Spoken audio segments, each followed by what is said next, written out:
Hello, everyone. Thank you all for being here. We are so excited to be interviewing Becky Markowitz today.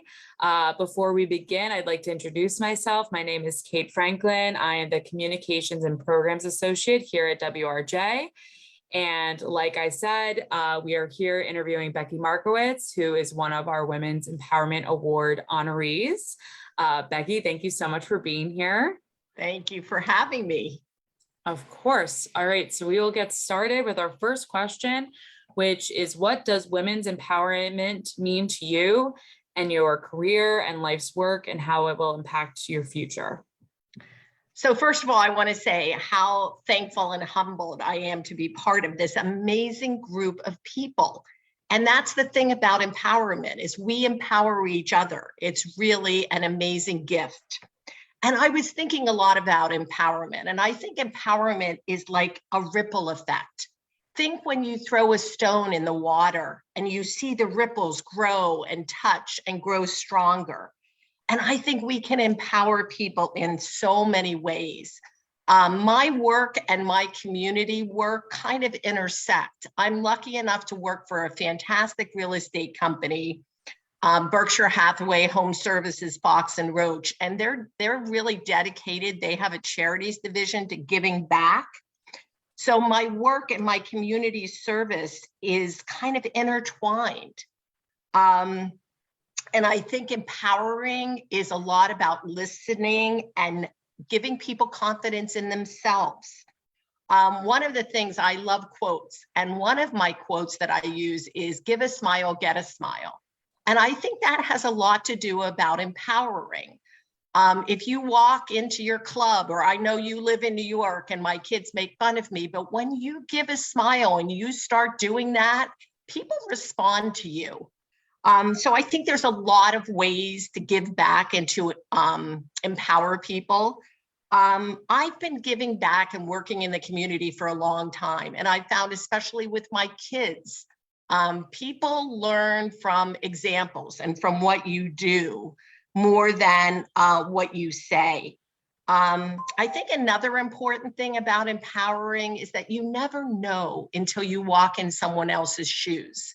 And a lot about empowerment is listening. So it's really a guiding factor in my career and my community involvement. Awesome. Thank you so much. And I really resonate with that image of the ripple effect, because I think that is so true, that, empowered people empower people, which obviously you have done and continue to do, which moves us to our next question, which is, what is one of your proudest moments lifting the voices of others who may not have had a platform to do so themselves? So this is such a tough question, because when I was thinking about this, there's so many moments. But Kate, you mentioned you work with WRJ. So some of you might not know that that stands for Women of Reformed Judaism and is a sisterhood-based organization.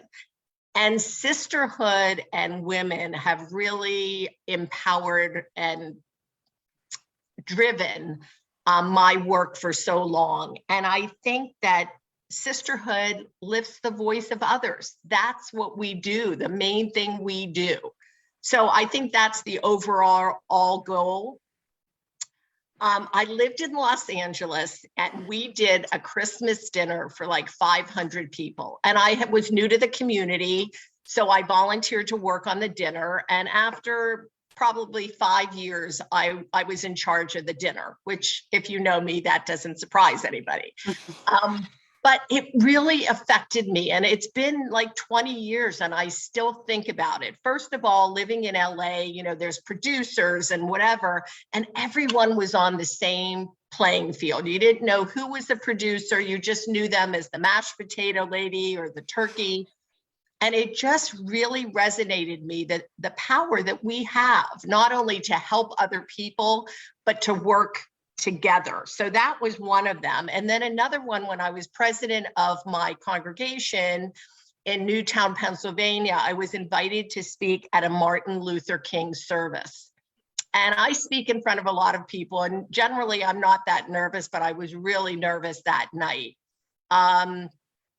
And, just taking a deep breath, getting comfortable being uncomfortable, which is another one of my quotes that I love, really affected me, and the power that we have to work as a community, and that everybody can do something. That's the thing about empowerment and that ripple effect.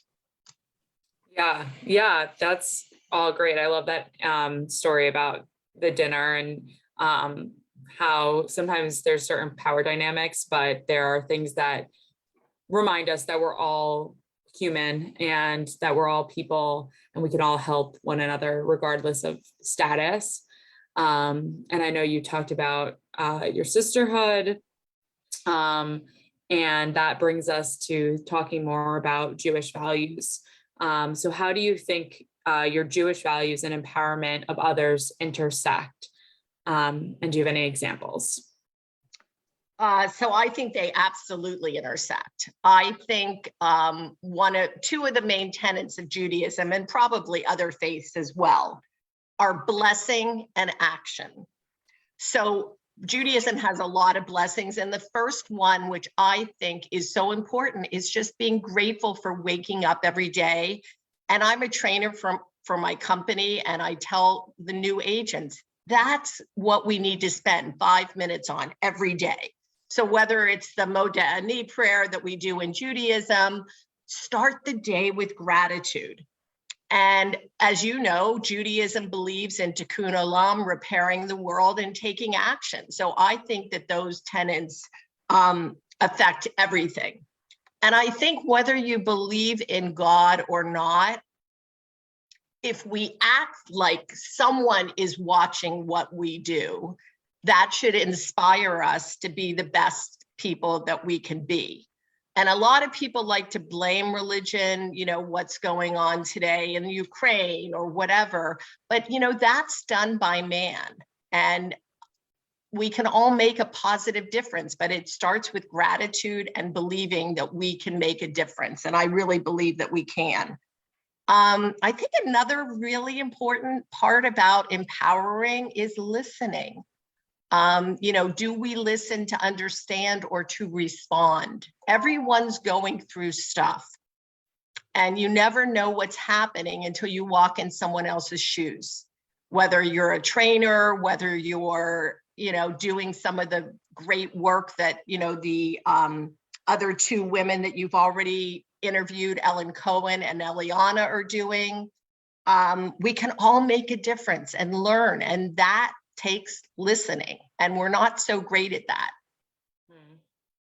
Yeah, I think that's a great point. I think that sometimes we think of empowering as being very like loud, or like you're the one who's doing, where sometimes it can just be you're receiving.